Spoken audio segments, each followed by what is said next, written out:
بسم اللہ الرحمن الرحیم اللہم صل علی محمد وآل محمد۔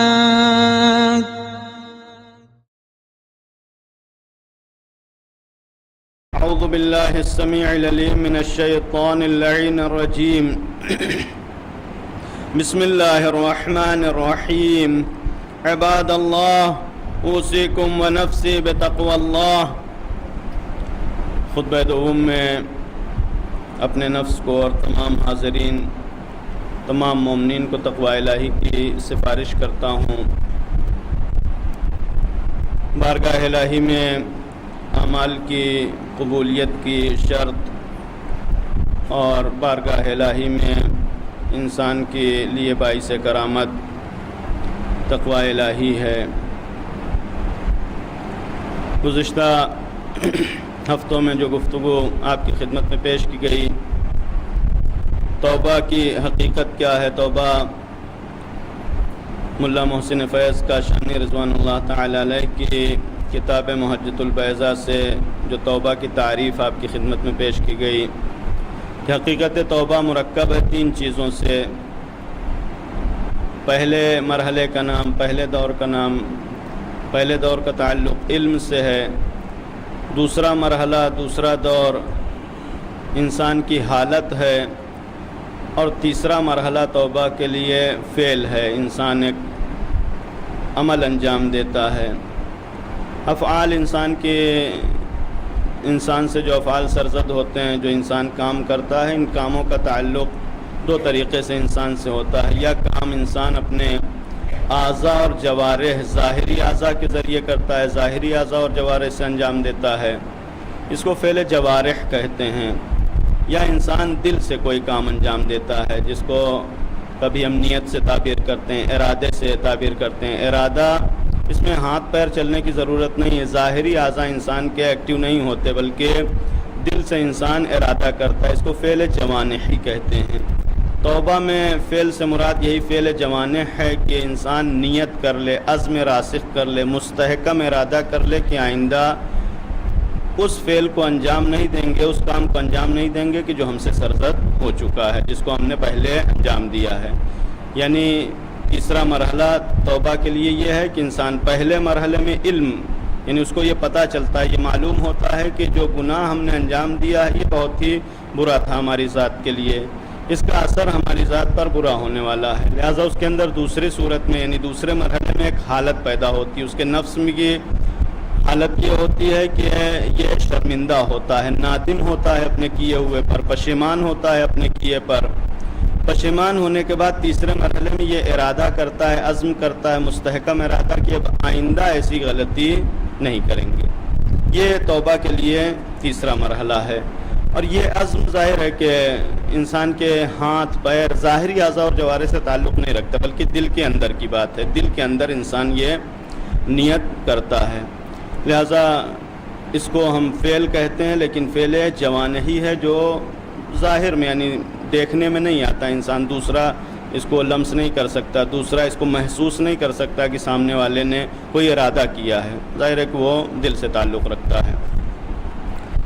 لیکن یہ ارادہ بہرحال تیسرے مرحلے میں جو ذکر کیا مرحوم کاشانی نے، وہ اسی بنیاد پر کہ یہ دوسرا مرحلہ اور اس سے پہلے، یعنی پہلا اور دوسرا مرحلہ، یہ باعث اور سبب ہوتا ہے کہ انسان کے اندر یہ تیسرے فعل کا عزم پیدا ہو، تیسرے کام کا ارادہ پیدا ہو، تیسرے مرحلے میں نیت جو پیدا ہوتی انسان کے دل میں، وہ گویا معلول ہے، سبب یعنی مسبب ہے ان گزشتہ دو مرحلوں کے لیے۔ لہٰذا اگر پہلے دوسرے مرحلے میں، یعنی کسی انسان کو حقیقت گناہ کا علم نہ ہو تو وہ نادم بھی نہیں ہوتا، پشیمان نہیں ہوتا اپنے کیے ہوئے پر، یعنی اس نے کر دیا اور اسی پر جاری رہتا ہے۔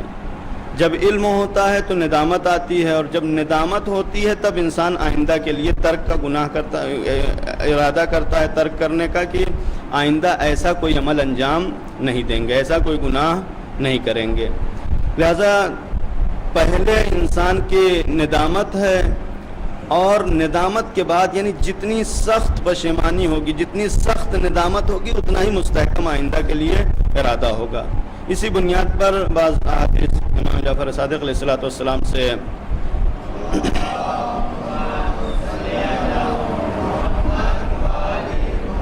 منقول ہے، جس میں بیان کیا گیا الندم علی الذنب توبہ، گناہ کے اوپر پشیمان ہو جانا یہی توبہ ہے۔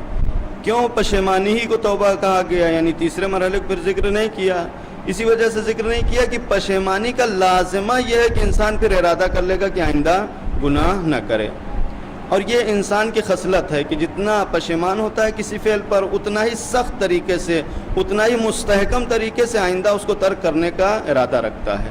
یعنی جتنی پشیمانی شدید ہوگی، اتنا ہی آئندہ کا ارادہ بھی مستحکم اور مضبوط ہوگا۔ اس ارادے کے متعلق یعنی جہاں پر قرآن مجید نے ذکر کیا کہ اس ندامت اور ارادے میں کتنا بڑا رابطہ پایا جاتا ہے کہ جو انسان فعل پر، اپنے کیے ہوئے پر، اپنے کام پر نادم ہوتا ہے، وہ آئندہ کے لیے آئندہ ترک کرنے کا ارادہ کرتا ہے۔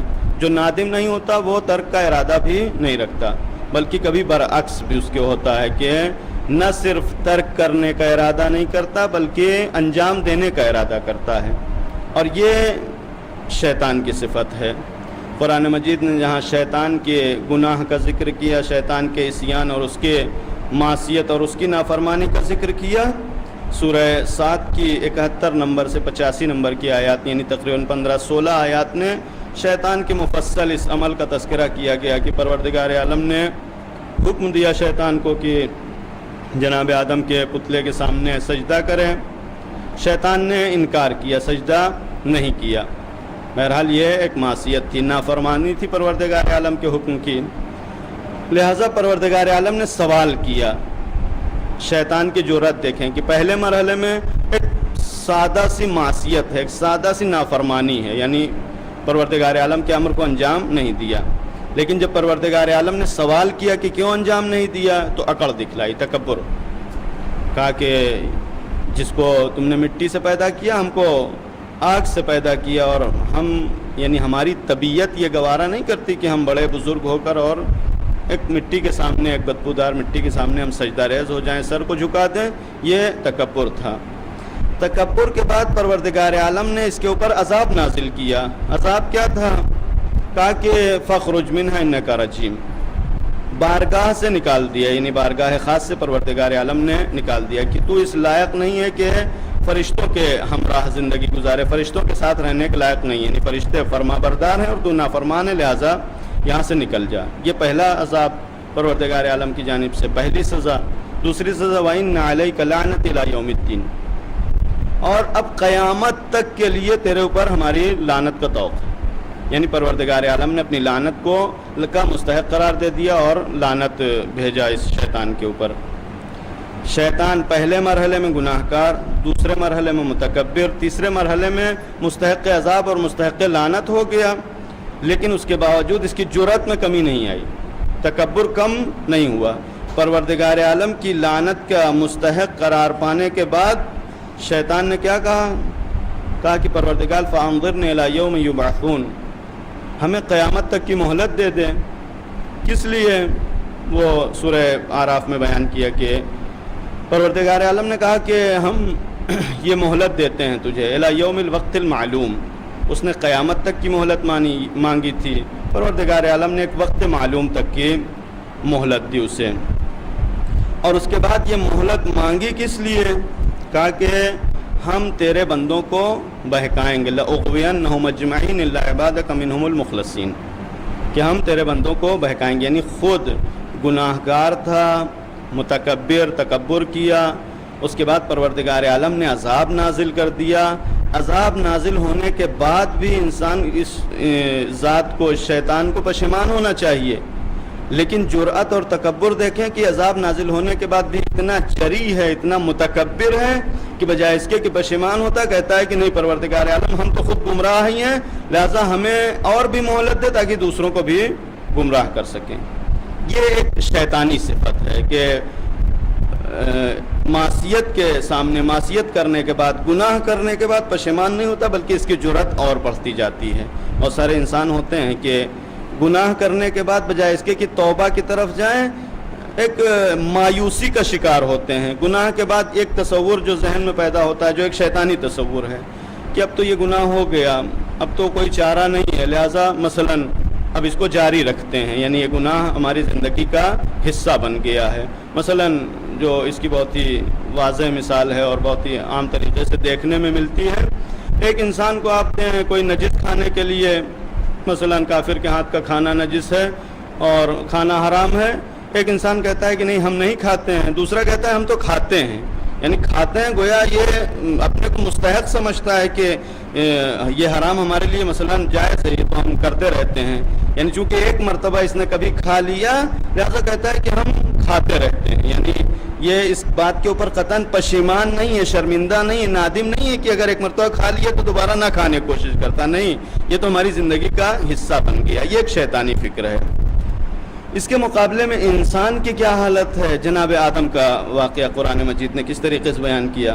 سورہ اعراف کی 11 نمبر سے 18 نمبر کی آیت میں پروردگار عالم نے یہاں بھی شیطان کے ان تمام حالات کا ذکر کیا کہ پروردگار عالم نے حکم دیا سجدہ کرنے کا, شیطان نے معصیت کیا اور اس کے بعد شیطان کے اوپر عذاب نازل ہو گیا, لعنت کا مستحق قرار دیا. پروردگار عالم نے اپنی بارگاہ سے نکال دیا اور شیطان کا وہ تکبر جاری رہا کہ ہم جائیں گے, لآتینہم من قبل یدی, ان کے سامنے سے بہکائیں گے, پیچھے سے بہکائیں گے, داہنے سے بہکائیں گے, بائیں سے بہکائیں گے. یعنی پروردگار عالم کے سامنے ان تمام جرأتوں کا اظہار کرتا رہا کہ ہم تیرے بندوں کو بہکانے کے لیے مہلت مانگ رہے ہیں. اس کے بعد پھر پروردگار عالم نے 118 نمبر کی آیت کے بعد جناب آدم کا تذکرہ کیا. جناب آدم کے تذکرے کی شروعات اس طریقے سے ہوئی کہ پروردگار عالم نے خلقت کے بعد جنت میں رکھا اور جنت میں رکھنے کے بعد جناب آدم کو یہ حکم دیا کہ یہ جنت تمہارے لیے مقام ہے, یعنی یہ تمہارے قیام کی جگہ ہے, یہاں پر تم رہو اور یہاں کی نعمتوں سے استفادہ کرو, بس اس درخت کے نزدیک نہ جانا. جناب آدم سے یہ عصیان اور یہ ترک اولا ہوا کہ شیطان نے وسوسہ کیا اور وسوسہ کے بعد جناب آدم نے اس پھل یعنی اس درخت کا پھل کھا لیا. کھانے کے بعد پروردگار عالم نے اپنے غضب کا اظہار کیا, نازل نہیں فرمایا غضب. لہذا جہاں پر یعنی یہاں تذکرہ کیا گیا ہے ایک یعنی جو آیات ہیں 22 نمبر کی آیت میں پروردگار عالم نے اس غضب کا اظہار کیا کہ ہم نے تم کو منع کیا تھا اس درخت کے نزدیک جانے سے اور اس کے بعد تم نے مخالفت کی, عصیان کیا. یہاں پر پروردگار عالم نے یعنی 24ویں آیت میں یہ بیان کیا گیا کہ جناب آدم کو پروردگار عالم نے حکم دیا کہ تم لوگ اب چلے جاؤ زمین پر اور وہاں پر رہو اور وہاں پر زندگی گزارو. اس سے پہلے جناب آدم کے توبہ کا تذکرہ ہے, یعنی عصیان کے بعد قبل اس کے کہ عذاب کا یعنی پروردگار عالم سزا دیتا اور کہتا کہ یہاں چلے جاؤ, احساس گناہ فوراً جناب آدم کو اس بات پر شرمسار کرتا ہے, نادم کرتا ہے کہ ہم نے پروردگار عالم کی معصیت کیا, گناہ کیا ہے. لہذا فوراً پروردگار عالم کی بارگاہ میں عرض کرتے ہیں ربنا ظلمنا انفسنا, پروردگار ہم نے اپنے نفس پر ظلم کیا ہے, ان لم تغفر لنا وترحمنا لنکونن من الخاسرین. پروردگار عالم کی بارگاہ میں عرض کرتے ہیں پروردگار گناہ تو ہو گیا, اب اس کے بعد تیری بارگاہ میں ہم حاضر ہو رہے ہیں. پروردگار اگر تو نے ہمارے گناہ کی مغفرت نہ کی, اس کو ختم نہ کیا ہماری زندگی سے, ہمارے اوپر رحم نہ فرمایا تو ہم نقصان اٹھانے والوں میں ہوں گے, گھاٹا اٹھانے والوں میں ہوں گے. یعنی پروردگار عالم نے ابھی کوئی سزا بھی معین نہیں کی جناب آدم کے لیے. سزا معین کرنے سے پہلے جناب آدم پروردگار عالم کی بارگاہ میں توبہ کر لیتے ہیں. یہ آدمیت ہے, یہ انسانیت ہے کہ اگر گناہ کیا ہے تو فوراً شرمسار. پروردگار عالم عذاب تو بعد میں کرے گا, دھمکی تو بعد میں دے گا کہ کیا کرنا ہے. شیطان کی حالت یہ ہے کہ گناہ کیا, پروردگار عالم نے عذاب کا مستحق قرار دے دیا, ان علیک اللعنۃ الی یوم الدین, لعنت کا مستحق قرار دے دیا. اس کے بعد کہتے ہیں فانظرنی الی یوم یبعثون, کہ یہ گناہ ہم نے کیا, اسی گناہ پر باقی رہیں گے, اب ہمیں اور مہلت دے تاکہ دوسروں کو بھی گمراہ کر سکیں. یہ شیطنت ہے, اسے شیطانیت کہتے ہیں. آدمیت یہ ہے, انسانیت یہ ہے کہ اگر گناہ کیا فوراً احساس گناہ کے بعد توبہ ہے. ربنا ظلمنا انفسنا ان لم تغفر لنا وترحمنا لنکونن من الخاسرین. انبیاء کی زندگی میں یہ مثالیں بہت زیادہ ملتی ہیں. جناب یونس کی زندگی میں کہ جہاں پر پروردگار عالم نے جناب یونس کو یعنی اس طرح کے اولا کی بنیاد پر کہ اپنے قوم کو چھوڑ کے گئے، ایک سزا دی، دنیا کی مچھلی کے شکم میں رکھا۔ وہاں پر جناب یونس نے اظہار کیا کہ پروردگار عالم ہم سے ظلم ہو گیا، ہم نے اپنے نفس پر ظلم کیا ہے، پروردگار سے عفو اور بخشش اور معافی کی طلب کی۔ انسانی زندگی کی دوسری مثال جناب آدم کی جو صالح اولاد ہیں ان کی زندگی میں یہ نمونہ آسانی سے دیکھا جا سکتا ہے کہ جناب آدم نے گناہ کے بعد سزا سے پہلے ہی توبہ کر لیا۔ امام سجاد علیہ السلام دعائے مکارم الاخلاق میں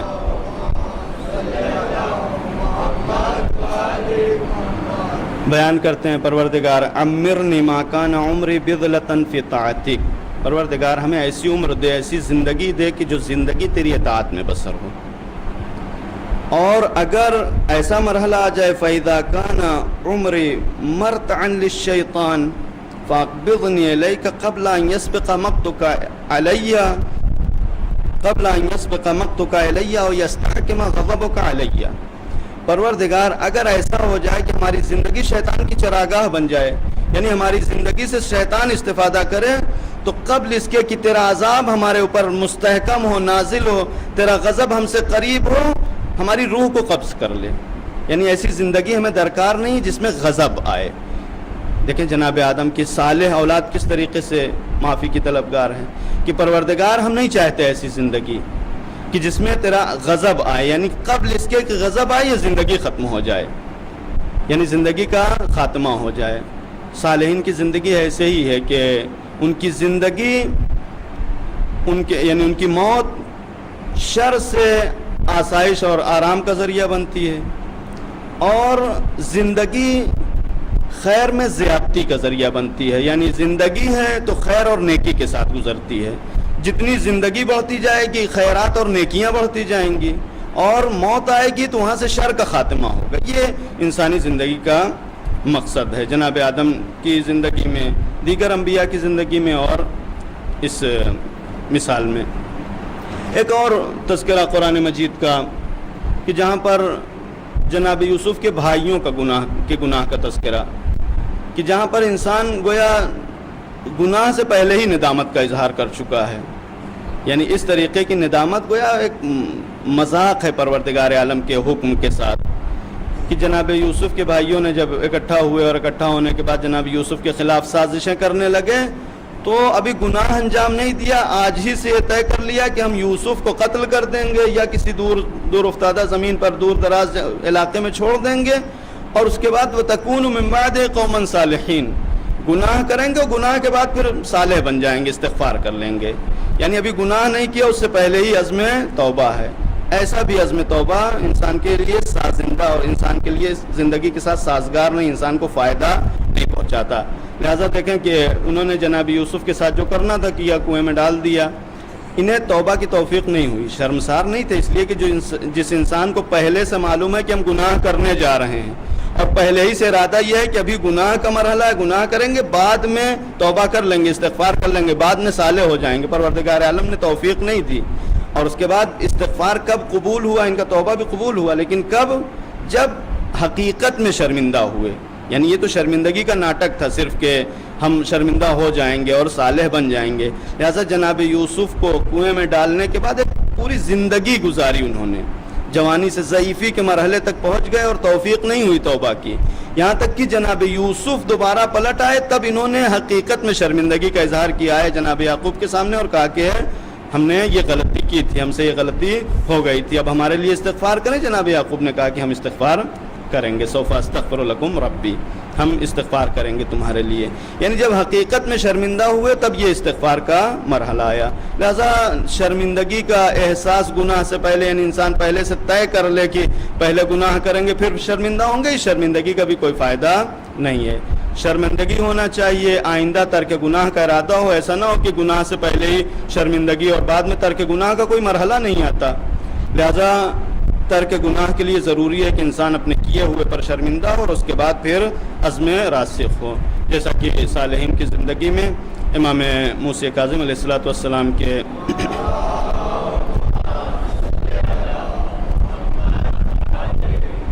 صحابی جناب بشر حافی کا تذکرہ توبہ کرنے والوں میں ایک بہترین مثال ہے کہ کس طریقے سے آئندہ ترک گناہ کا انسان ارادہ رکھے. کہ امام کا گزر بشر حافی کے گھر کے سامنے سے ہوا، اور ایک ایسی شخصیت، ایسا انسان کی جس سے کسی خیر کی نیکی کی کوئی امید بھی نہیں کی جا سکتی، یعنی گناہوں سے ملوث، گناہوں سے گناہوں سے بھری ہوئی زندگی، گھر میں عیش و طرب کا ماحول، گانا بجانا، رقص ناچ، یہ ساری چیزیں. امام کا گزر ہوا، امام نے گھر سے بہرحال موسیقی اور گانے کی آوازیں سنی. امام ٹھہر گئے، دیکھا کنیز نے دروازہ کھولا، گھر سے باہر کچرا ڈالنے آئی تھی، کوڑا پھینکنے آئی تھی. امام نے کنیز سے دریافت کیا کہ اس گھر کا مالک آزاد ہے یا بندہ ہے؟ کنیز نے کہا کہ آزاد ہے. ظاہر ہے کہ جس کے گھر سے کنیز نکل رہی ہو بہرحال وہ آزاد ہی ہوگا. امام نے کہا یقیناً آزاد ہے، اگر بندہ ہوتا تو اپنے مالک کی معصیت نہ کرتا. اور اس کے بعد امام گزر گئے. وہ کنیز اندر آئی، بشر حافی نے پوچھا کہ کون تھا دروازے پہ، کس سے گفتگو کر رہی تھی؟ کہا ایک شخص تھا، عجیب سوال کر رہا تھا، اتنا بڑا گھر، سارا خدم و حشم دیکھنے کے باوجود سوال کر رہا تھا کہ اس گھر کا مالک آزاد ہے یا بندہ ہے. کہا کیا جواب دیا؟ کہا کہ ہم نے کہا کہ آزاد ہے. کہا اس نے کیا کہا؟ کہا اس نے جواب دیا کہ ہاں یقیناً آزاد ہے، اس لیے کہ اگر بندہ ہوتا تو اپنے مالک کی نافرمانی نہ کرتا. جناب بشر حافی نے جیسے ہی سنا اپنی جگہ سے اٹھے، اور اٹھنے کے بعد امام کے پیچھے آئے، ننگے پاؤں دوڑتے ہوئے آئے، اسی لیے حافی کہتے ہیں، یعنی ننگے پاؤں چلنے والا. امام کے پیچھے آئے اور آنے کے بعد خود کو امام کے قدموں پہ گرا دیا. کہا مولا ہم آپ سے بھی معذرت طلب کرتے ہیں، آپ سے بھی عذر خواہی کرتے ہیں، معذرت طلب کرتے ہیں، پروردگار عالم کی بارگاہ میں بھی توبہ کرتے ہیں کہ یقیناً ہم سے غلطی ہوئی ہے، ہم آزاد نہیں ہیں، ہم بندے ہیں خدا کے، لہٰذا ہمیں خدا اور اپنے مالک کی فرما برداری کرنی چاہیے، ہمیں نافرمانی نہیں کرنی چاہیے. اور اس کے بعد امام کے خاص اصحاب میں سے بہت ساری روایات ذکر کی گئی ہیں، اور بہت ساری یعنی واقعات ہیں کہ جو جناب بشر حافی کی طرف منسوب ہیں، اور ان کے زہد کی بہترین مثالیں ہیں تاریخ میں. یعنی اس طریقے سے توبہ کے ایک مرتبہ جب پلٹ کے آئے، اور اسی سلسلے سے چونکہ توبہ کرنے آئے تھے تو ننگے پاؤں آئے تھے، تاریخ نے لکھا ہے کہ پوری زندگی پھر نالین نہیں پہنی ہیں، جوتیاں نہیں پہنی، بلکہ اس کی یاد میں کہ گناہ کے لیے توبہ کرنے جب دوڑے تھے تو ننگے پاؤں دوڑے تھے، پوری زندگی ننگے پاؤں رہے، لہٰذا آپ کو بشر حافی کہا جاتا ہے. یعنی توبہ ایک مرحلے میں چاہے جتنا بڑا گناہ کار انسان ہو، اس طریقے سے اس عزم کے ساتھ، اس ارادے کے ساتھ ایک مرتبہ میں سارے گناہوں سے چشم پوشی کر لے، پروردگار عالم یہ مقام عطا کرتا ہے کہ ایک معصیت کار، ایک گناہ کار امام کے بہترین صحابیوں میں شمار ہونے لگتا ہے. پروردگار عالم ہمیں بھی توفیق دے کہ ہم بر وقت اپنے گناہوں سے استغفار کر سکیں. پروردگار عالم کی بارگاہ میں دعا ہے کہ عراق اور سیریا کے جو حالات ہیں ان میں اسلام و مسلمین کی حفاظت فرما. پروردگار مومنین مومنات کی جان و مال، عزت و آبرو کی حفاظت فرما. پروردگار ان دشمنان کی اگر یہ قابل ہدایت ان کی ہدایت فرما، اگر ناقابل ہدایت ہیں تو ان کو نیست نابود فرما. پروردگار ان دشمنان کا جو مقابلہ کر رہے ہیں ان مومنین کی نصرت فرما. پروردگار ان کے اوپر اپنا خاص کرم اور عطا نازل فرما. پروردگار تیری بارگاہ میں دعا کرتے ہیں کہ باران رحمت کا نزول فرما. اور پروردگار پھر ہم تیری بارگاہ میں دعا کرتے ہیں کہ ہمارے گناہوں کو بخش دے. پروردگار ہمارے امام کے ظہور میں تعجیل فرما، ہمارے کردار کو اتنا لائق بنا دے کہ ہم امام کے اعوان و انصار میں شامل ہو سکیں. اعوذ باللہ من الشیطان الرجیم، بسم اللہ الرحمن الرحیم. ان اللہ وملائکتہ یصلون علی النبی یا ایھا الذین آمنوا صلوا علیہ وسلموا تسلیما.